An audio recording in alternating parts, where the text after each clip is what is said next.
and welcome back to the most amazing channel on the internet. I'm your host Rebecca Felgate, and today I'm talking about the top 10 scary Disney Easter eggs. For those of you that don't know what an Easter egg is, like my mum for example, hi mum, no it isn't a delicious springtime snack, it means something cleverly and purposefully hidden in, like say a movie or a TV show that only super eagle-eyed people basically spot because they're super eagle-eyed people. Superhumans! These Easter eggs are basically like little nods to fans. Disney is absolutely filled with them, but not all of them are kosher. Some of them are pretty scary. Honestly, I've watched so many of these movies so many times and I had no idea that if you pause at exactly the right moment, you can find something truly terrifying hidden in the frame. Before we get into this scarefest of a Disney video, I want to ask you guys if you have ever spotted any Disney Easter eggs before. If so, let me know. They don't have to be scary. For example, I know that Belle appears in a different movie and the princess from Tangled turns up at Princess Anna and Elsa's house, castle, that's what we're calling it. So yeah, apparently there are loads of these moments. Also, while you're down there leaving a comment, why don't you tell me how you're doing today? And also leave a thumbs up and share this video with a Disney loving friend. If you guys want to connect with me on social media,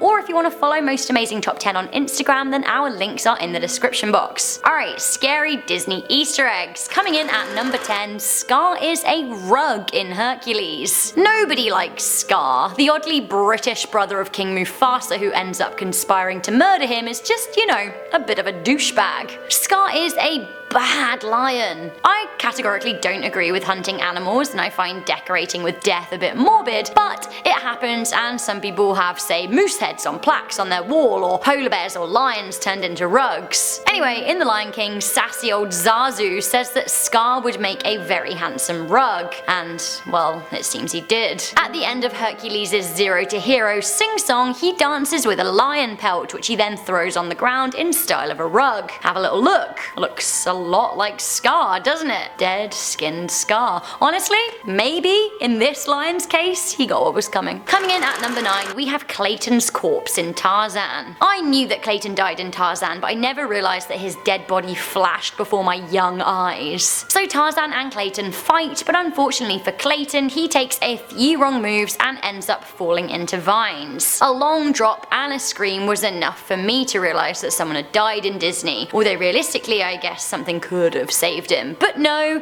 Disney makes it super clear without any of us realizing. If you look what happens when lightning flashes, you can see him hanging. Creepy and really scary. Coming into number 8, we have swastikas on Pongo's back. The late Walt Disney has regularly been accused of being an anti-Semite. He created a dubious and tone-deaf cartoon of Donald Duck dressed as Hitler reading Mein Kampf. He also hosted popular Third Reich Nazi film director Leni Riefenstahl in his studios. If all of that didn't happen, then maybe I would consider this more of a coincidence, but have a look at Pongo's spots on his back from this frame in 1961's 101 Dalmatians. Weird, right? Honestly, I think this maybe is more of an awkward coincidence than an Easter egg, but a lot of people do think that perhaps one of the animators at Disney had something to do with it. Was it a signal? Coming into number 7, we have full frontal nudity in Who Framed Roger Rabbit. Adults might not find this so scary, but this is definitely worrying and inappropriate for a Disney film. There is straight up full frontal nudity in Who Framed Roger Rabbit. To be fair, the character of Jessica Rabbit is pretty not okay for kids anyway, what with her Daily Mail headline-inducing skin-tight dress and thigh-high slash. But it seems that Disney animators added one more minor detail. She's going commando, and we find out in one frame. There she is. As she is in a car accident and thrown out of a car and tossed in the air, we see her legs akimbo. Honestly, I do get it though, you can't get smooth lines in a dress like that with underpants on. Coming in at number 6, we have the lemon party in Cars 2. I'm sorry, but what the lemon is going on here, Disney? If you haven't heard of the phrase lemon party, you must have missed out on our Things You Shouldn't Google series. Lemon party is most certainly a thing you shouldn't Google, and it is also one of those Reddit bro chat fist bump gross things that lads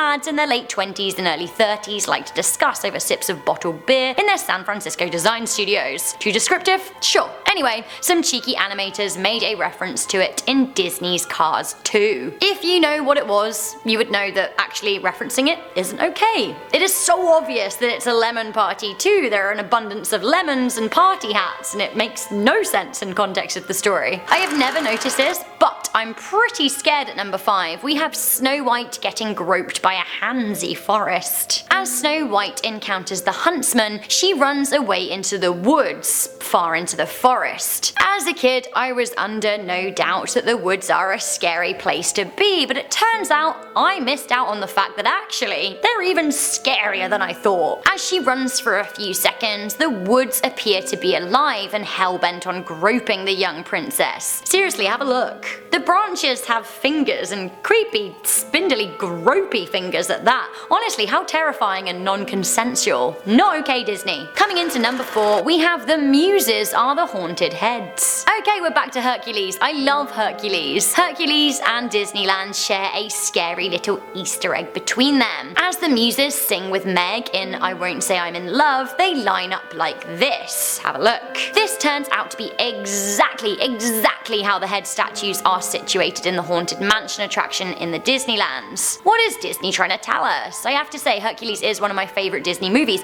and the Haunted Mansion is one of my favourite Disneyland rides, so... Coming into number 3, we have Jack Skellington in The Princess and the Frog. I love Jack Skellington, but he is a scary dude. Undoubtedly, he is the Pumpkin King of Halloween Town, a scary town filled with the macabre where children throw heads instead of snowballs and the whole place is an absolute scream. Yes, we know that he is lovable if a little chaotic, but I honestly would be scared to see him lurking in the shadows. And it seems that this is exactly what he's doing in The Princess and the Frog. Have a look at that shadow there. To me, it looks a lot like the spooky Pumpkin King, does it not? Coming into number 2, we have skulls in Gaston's eyes. Gaston is gone after his fight with the Beast. He has nobody to blame but himself either. He is the worst from the very beginning. At the end, he breaks into the Beast's home, shoots him, and stabs him. He is not a gracious loser. There is no way that he could have survived the fall from those turrets to the ground, but in any case, if we were amid any confusion, Disney pops in a scary, morbid Easter egg. That's right, for a few terrifying frames, we see skulls in Gaston's piercing blue eyes. What a way to tell the audience that he was doomed. Finally, coming into number 1, we have numerous Shining references in Toy Story. Have you guys ever seen The Shining? It is terrifying, but it is one of Stanley Kubrick's finest works. The story is about a man who goes mad, is haunted by ghosts, and tries to murder his whole family, and there's a whole bathtub thing that I think we'll just